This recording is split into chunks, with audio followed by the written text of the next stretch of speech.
Chris, how surprised were you by the 488 Pista's lap time? Their fastest car ever around the track, a lot faster than the McLaren 600LT. Let's tell a bit of a backstory first, okay? The GT2 RS was driven from Reading to here by one of our crew and driven back again after the lap. Ferrari turned up with 5 technicians and other bits and bobs. And I'm not saying they cheated, but they took advantage of the fact that they could come here and prepare the car, because we let people do that. Porsche chose not to, and I quite like that relaxed attitude, but there's no taking away from just how impressive that time was. Our track really lends itself to this type of car. It's got some really, really fast sections, but it is massively, massively competent. It's hugely fast, and it's got way more traction than you think was possible in a car of that type, so fair play to them. At the end, you say you'd have the 600LT. It talks to you more. Are you just being willfully obtuse, or are you going to stand by it? No, I think that there's a level of performance on offer in the Pista that I don't necessarily need in my life. I think it's a great car, but I wonder how many times I'd have the opportunity to use that performance. So once you discount that, you start to then scrutinise the way the car makes you feel. And I think the steering's quite numb in the Pista. I think it's a bit of a blunt instrument. It's so fast.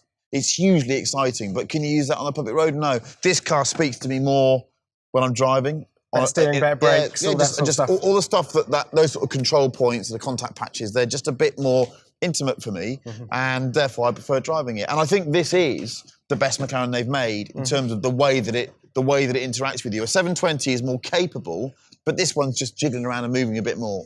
Bit of a disappointment though. If you look at the 675LT and the leap from the 650S to that was a big jump. That car kind of blew us away. Yeah. 570S to this, it's kind of a bit of an incremental improvement. It is, but don't... Spoiler, but I think that says more about where McLaren was as a company at that point and the leap it could make from 12C, 650 to 675, whereas this, you know, they're already at such a high level, you can't expect them to take a massive leap. I mean, they're spectacularly capable cars, dynamically. Fair enough. Now, I've driven this a fair bit, lucky enough to drive that. What I like about it is it's utterly mad. It wants to spin up its tyres, it wants to go sideways everywhere, but the electronics on this are so clever. It's like having, you know when you go 10-pin bowling, you got those bumper lanes? Yeah. It's like having that. It is. You just sort of bump it up. It's a pair of stabilisers, really. It's reassuring. On the road, I drive with all the systems on with this because they're so good. They don't feel they're getting in the way. On the track, you know, some of the shots that you see in the film, I had them on just because it helped the tyre wear on the day. So you can actually get quite big angles, but if you want to let it go, it's very capable. But is that Ferrari's advantage over the competition, the electronics? It seems to be a generation ahead with the software. They're good, but you know what? Electronics are bought as packages from either Bosch or Manetti Marelli, and that's got a Bosch. The Bosch brain in there is probably very similar to the one in the GT2 RS. It's just the way they calibrate them and the amount of time they put into that exercise, and they're both pretty amazing. All right, speaking of electronics, something's happened since you made this film, which is that Ferrari's launched a new car. Oh, yeah. SF90 Stradale. Hybrid, hypercar, four-wheel drive, 1,000 horsepower. Basically, if we're going to break it down, this engine, a bit more power, another 250, 300 horsepower. It's more weight, of course. It's a different type of car. It's a plug-in hybrid. The more usable power, so your net usable power goes up. Because of the 700 you've got there, on a slightly sketchy day in the UK, you might use 350 of it. But with this 1,000 horsepower SF90, you're going to use the whole lot whenever you want to, or you can, if you want to keep your licence. I mean, I suspect you can get from rest to the legal limit in about 2.5, 3 seconds, can't you? I mean, the world's gone a bit bonkers. I just think we've gone down a rabbit hole of nonsense now. It's great fun. It's great to be a part of the industry now, but I don't know what you do with it. I don't know what you do with these cars. When's someone going to stand there and go, do you know what, this means nothing?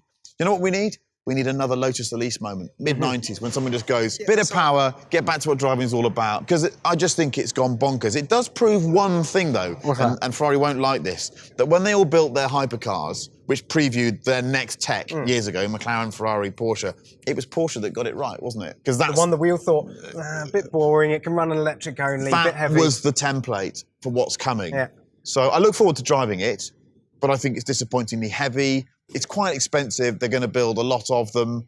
This space is going to be quite interesting over the next few years. 400 grand. Yeah. Now, for a 1,000 horsepower hybrid hypercar, supercar thing, that's half price of the 918 many years ago.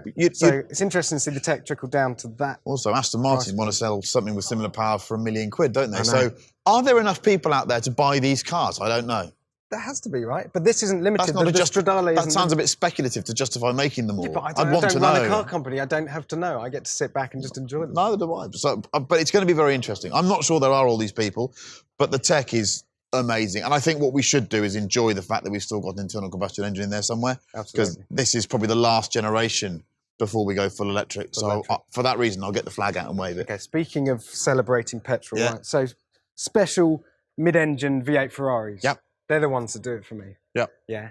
I was going to ask you, if you could have any of them in the family tree, which one would you have? And fortunately, we've got the Pista there, but look over here. We have got the greatest hits over here. Someone The who greatest needs hits. a very large pat on the back managed to Yeah. get 3 stripy Ferraris into the studio. So the question is, you can drive one home today and keep it in your garage. Let's go through them. I'll tell you what, I'm a bit torn. The one I wouldn't take is this one. It's fun on paper.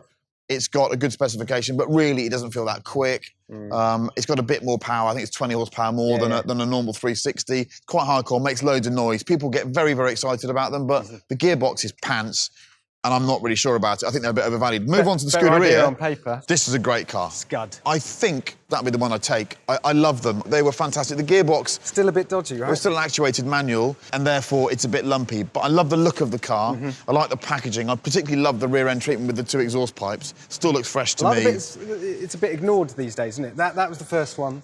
People still go crazy for these. Yeah. And the old Special, I do like the Special, but... You don't like the fact that everyone likes the Special, don't you? I just think there's a bit of it's the last normally aspirated, because actually it's quite a numb device compared to this. The steering, you've gone to that very fast Ferrari steering rack, and the engine, to me, it's a bit sort of single tone. It just makes a blaring noise. What do you think the Pista sounds like? Well, again, but I don't think there's a massive difference. People, when that came out, they said, oh, turbocharging's really spoilt the character of the engine. So I think, actually, this was already becoming a bit of a blunt instrument. Yeah. And James May's got one as well, which must mean that must devalue it if Jimmy's got one. There we go. So I think I'd go home in a Scuderia. Not the answer I thought you were going to say. No. Not the Pista, of course. You've already chosen the McLaren over that. This is your car. I'd go for a Scud. I think they're gorgeous. You just bought yourself a car. Cheers, boss. Thank you. Cheers.